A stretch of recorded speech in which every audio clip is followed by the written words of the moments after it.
Bonjour tout le monde, j'espère que tout va bien pour vous, qu'en tout cas ça va pour le mieux. Je voulais vous faire une vidéo aujourd'hui concernant les 6 mois depuis le décès de ma fille. Donc nous ne sommes pas encore aux 6 mois, nous serons aux 6 mois dimanche. Là nous sommes mercredi. C'est le seul jour que j'ai d'à peu près disponible et surtout le jour J c'est dimanche et dimanche je ne serai pas là. J'ai un planning à respecter et je ne veux pas faire les vidéos dans la précipitation. Je veux les faire correctement, ma fille mérite au moins ça. Donc du coup même si c'est pas encore les 6 mois, c'est tout comme, hein, on a quelques jours près, on va pas chipoter. Donc, donc hier j'ai fait la vidéo concernant la dernière analyse que j'ai récupérée à l'hôpital.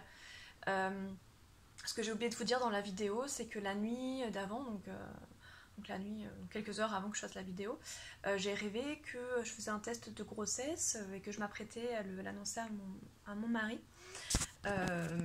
Donc ce qui était bizarre dans ce test de grossesse, c'est que c'était une croix, mais vraiment une croix très très droite et très précise, et le test de grossesse était très gros, rectangulaire mais gros, et il y avait plusieurs fenêtres vides.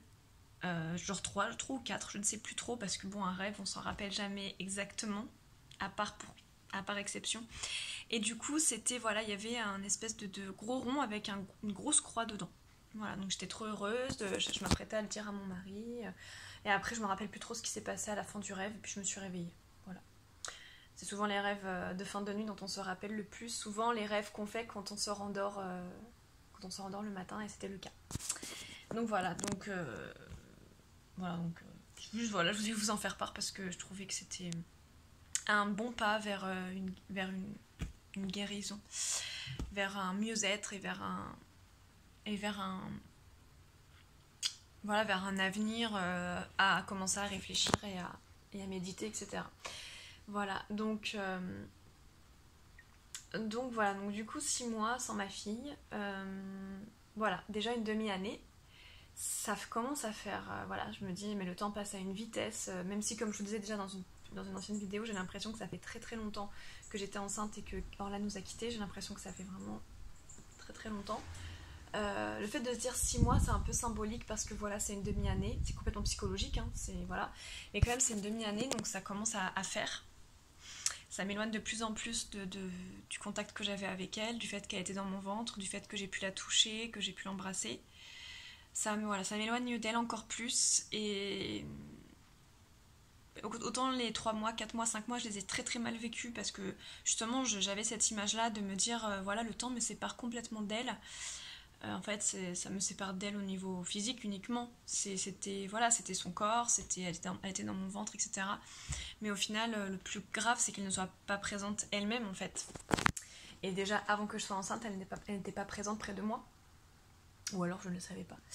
Donc cette rencontre très très rapide que j'ai eue avec elle, cette rencontre dans mon ventre et une fois son corps sorti de moi, cette rencontre n'était que physique, voilà, donc c'est bizarre, mais pourtant le temps passe voilà, le temps a plus passé que lors des 4 mois, 5 mois, et je le vis moins mal, voilà. Le plus dur, c'était vraiment les 3 mois, 4 mois, 5 mois où je me disais, voilà, voilà, le temps vraiment me sépare d'elle et c'était assez compliqué à vivre. Et là, je commence à... De toute façon, là, le temps, il va faire que s'accélérer. Et voilà, comme je vous disais dans une précédente vidéo, je suis vraiment dans l'acceptation. Après, donc... on verra bien après ce que l'avenir réserve. Et surtout, on verra également ce qu'on fera. Si un jour on est prêt à refaire un enfant ou non. Voilà, moi clairement là j'ai l'aval pour refaire un bébé, j'ai le droit de refaire un bébé, j'ai le droit de recommencer les essais à partir du mois d'octobre. Voilà, je ne sais pas si on fera ça, si on réessayera à partir d'octobre ou si on fera ça plus tard. On ne veut pas se mettre de pression, moi je veux que mon mari soit à l'aise avec ça. Je veux aussi être sûre d'être prête, je veux pas faire n'importe quoi, me mettre enceinte et regretter, ou me mettre enceinte et me mettre dans des états pas possibles parce que je me rends compte que je ne suis pas prête. Même si je pense que tant qu'on n'a pas un enfant dans le ventre, on n'est jamais vraiment prêt, même si on l'a déjà vécu. Parce que chaque grossesse est différente et que tant qu'on n'a pas un enfant dans le ventre, on réalise pas. On se dit, ah, j'aimerais bien avoir un bébé ou j'aimerais bien avoir un bébé. Mais au final, c'est abstrait tant qu'on l'a pas dans le ventre, donc c'est... voilà, donc je sais pas trop, même si voilà, je pense être prête, je ne sais pas du tout... je ne sais pas du tout...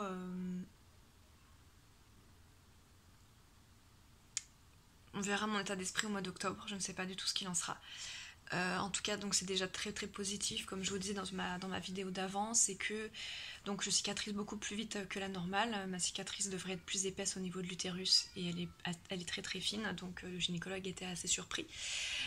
Donc normalement c'est 1 an après une opération de la sorte pour réessayer de faire un bébé. Donc là il m'a autorisé à réessayer à partir d'octobre, donc c'est-à-dire quand même 5 mois avant, novembre, décembre, janvier, février, 4 mois avant.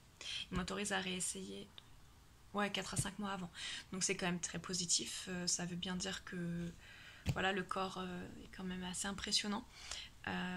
Après, voilà, on est différentes, hein, mais je sais que moi j'ai toujours très bien cicatrisé au niveau des plaies que je pouvais me faire sur la peau, etc. Je ne savais pas du tout comment je pouvais cicatriser au niveau d'un organe interne. Bon, il se trouve que je cicatrise vite, donc je suis très très contente. Déjà, rien que pour ma santé physique, enfin, rien que pour ma santé personnelle déjà.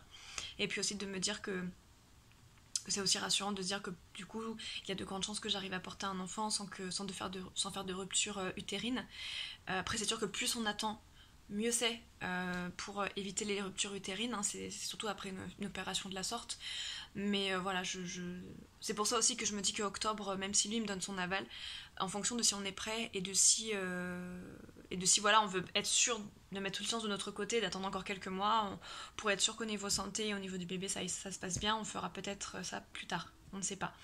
Et puis de toute façon, même si on essaye à partir d'octobre, ça ne veut pas dire que je tomberai enceinte à partir d'octobre, donc voilà, donc on verra comment ça se passe. Et je ne vous parlerai de toute façon pas d'une grossesse tant qu'elle ne sera pas avancée et tant que je ne serai pas sûre que tout va bien au niveau du bébé. Voilà, j'avais annoncé à tout le monde ma grossesse à partir de 2 mois et demi, 3 mois lors de ma première grossesse. Là, je pense que j'attendrai plus longtemps pour... en tout cas sur YouTube, hein, mes proches le verront bien à un moment donné sur mon ventre. Mais en tout cas sur YouTube, je mettrai plus de temps à l'annoncer. Parce que je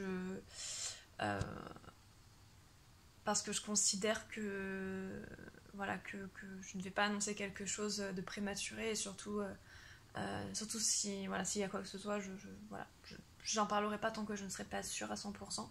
Et peut-être même que je vous en parlerai pas avant le terme. Peut-être que je vous en parlerai que quand l'enfant sera là, c'est possible aussi. Parce que je ne sais pas du tout dans quel état d'esprit je vais être lors d'une peut-être future grossesse, donc je préfère faire attention à ça. Voilà, en fonction de mon humeur, en fonction de comment je ressentirai les choses, je verrai si je vous l'annonce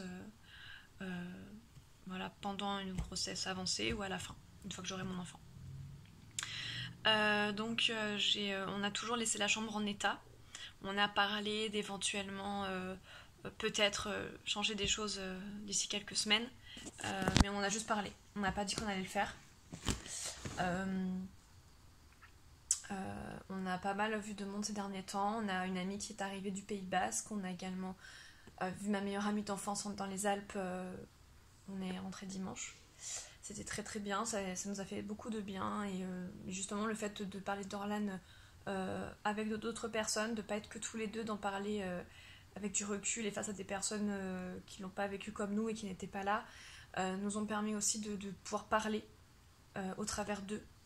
On était tous les deux là avec mon mari, mais le fait d'avoir des discussions face à d'autres personnes nous a permis de parler de choses un peu plus profondes et d'évoquer des sujets qu'on n'avait pas forcément évoqués jusqu'à présent, dont justement cette chambre, dont aussi le fait que voilà, on attendra le temps qu'il faudra pour qu'on soit tous les deux prêts, et puis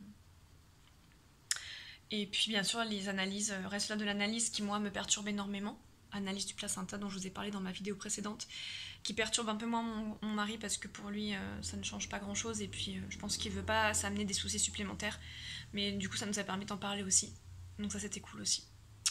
Voilà, donc comme je vous dis, je parlerai toujours d'elle. Je veux pas qu'elle sombre dans l'oubli, et il est hors de question que quand on me demande si j'ai un enfant que je dise non. Après dans certaines circonstances je dis non, et puis après quand je me retrouve seule avec la personne, je lui explique que si j'ai un enfant, mais que c'était compliqué d'en parler face à d'autres personnes. Mais voilà, voilà, même si j'accepte sa mort et que je vais de l'avant. Il n'y a hors de question que j'en parle pas, j'en parlerai toujours. Voilà, peu importe ce qu'en pensent les autres. En ce qui concerne mes avancées physiques, puisque ça c'est quand même des choses qui sont importantes aussi malgré tout, j'ai pas l'impression que je retrouverai mon ventre un jour. J'ai l'impression qu'il restera toujours un petit peu différent d'avant. Il n'est pas énorme, mais il n'a pas retrouvé, on va dire, sa forme d'avant. Donc c'est un petit peu chiant, mais le reste du corps ça va à peu près.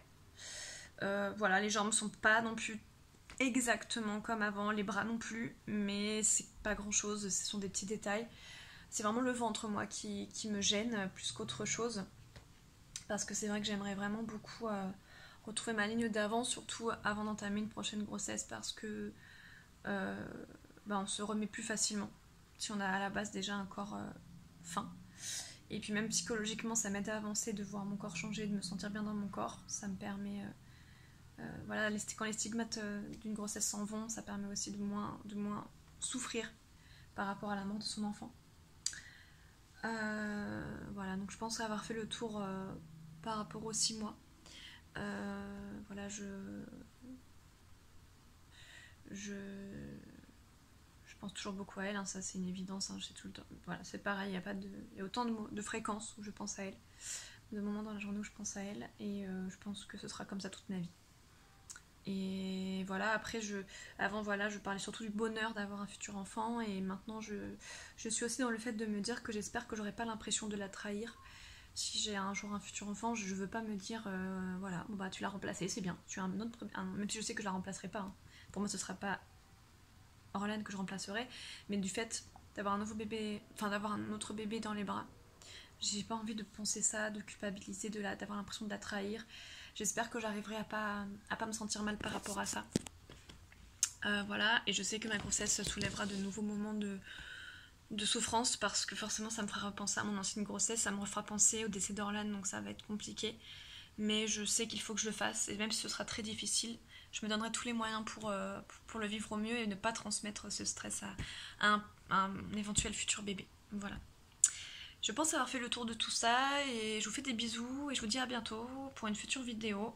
Je pense que ce sera dans un peu plus de temps, parce que je ne pense pas que j'aurai beaucoup de choses à raconter par rapport à ma vie de maman. Mais voilà, dès que j'aurai quelque chose à vous raconter ou quelque chose qui me semble pertinent pour vous et pour moi, je le ferai. Voilà. Je vous fais des bisous. À bientôt.